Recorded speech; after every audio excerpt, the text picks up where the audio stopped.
On our way. Let's. How do you feel, Wes? I mean, obviously an honour, but the oddness of being awarded all of those things sitting in your lounge room, I presume.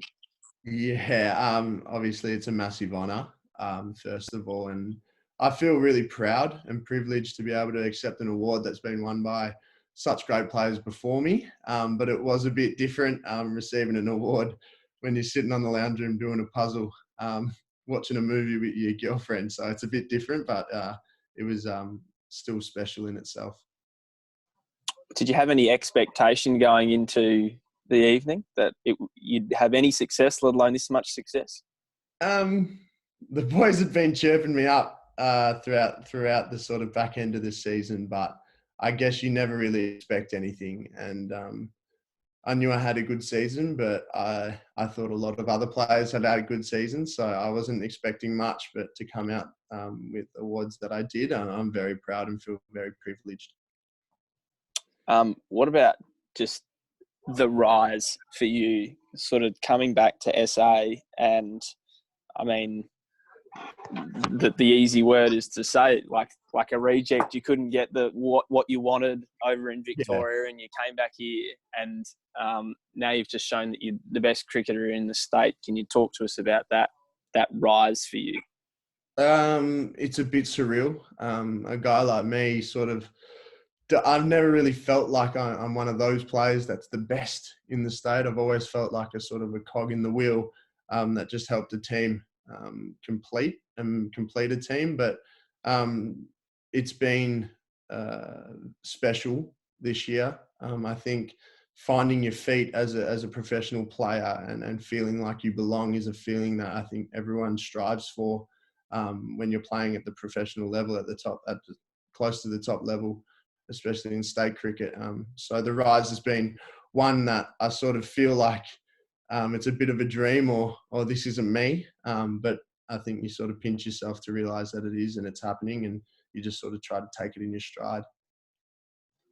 Just the last one from me, Rennie, you can probably jump in after if you've got anything. That rise, where does it stop, Wes? Where can you end up? I mean, obviously you continue on this trajectory and it could be anything, but how much better do you think you can be as a cricketer?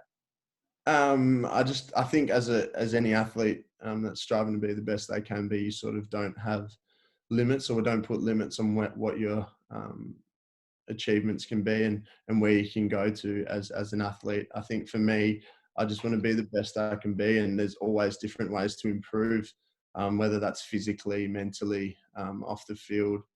I just think for me, I just want to be the best cricketer I can, and I want to play at the highest level, and I haven't got there yet, and hopefully I can get there one day, but I think I just got to keep working to get there, and once I get there, you got to keep working to push higher and do better. So there's always room for improvement, and I'm always looking for ways to get better.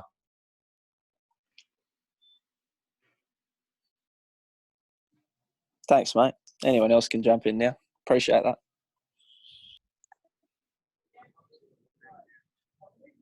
You go, Rennie. Okay, I'll just ask you a quick one.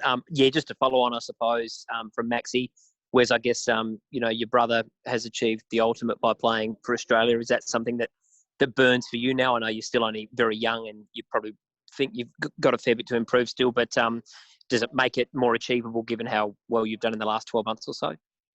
Definitely. I think I'd be silly to say I wasn't burning to play at the top level. I'm playing state cricket and cricket's my job, and I think as a child you dream of putting on a baggy green, and I think that's every cricketer's dream, so it's definitely mine to get there. Seeing Ash do it personalises that experience, I guess, so it allows me to realise that they're not superhumans and you can get there if you work hard.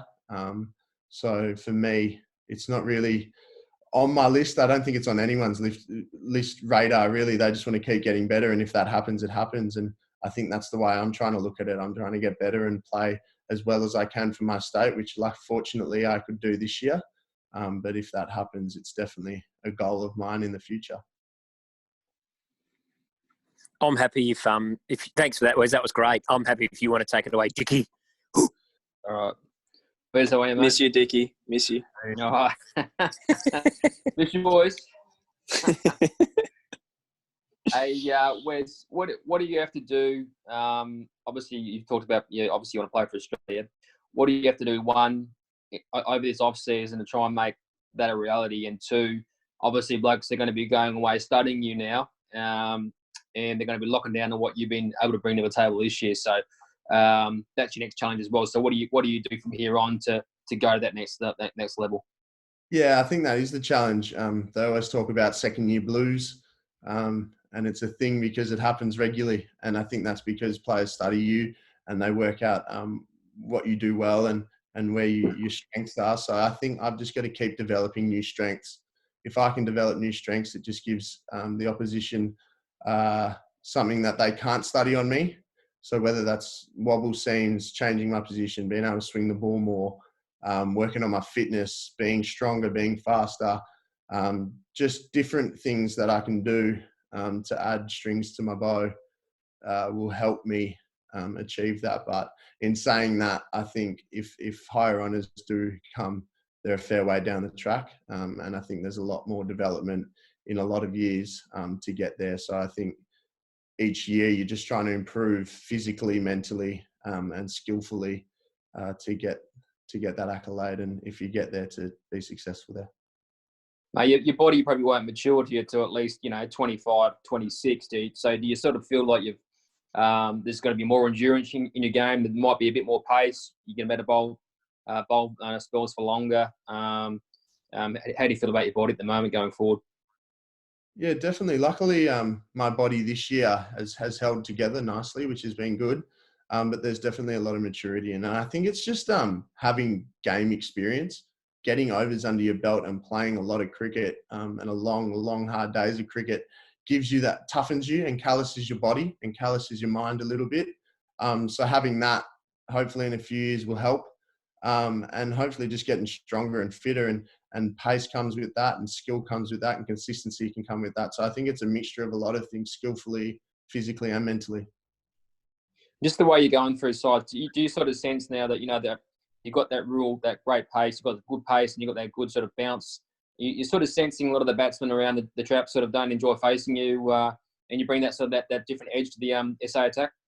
I wouldn't say that. I think my strength this year has been my debut season. And so coming in, sort of feeling a bit like an underdog. And I think that's helped me play well, whatever situation I'm in. And I like to think that I can keep it that way.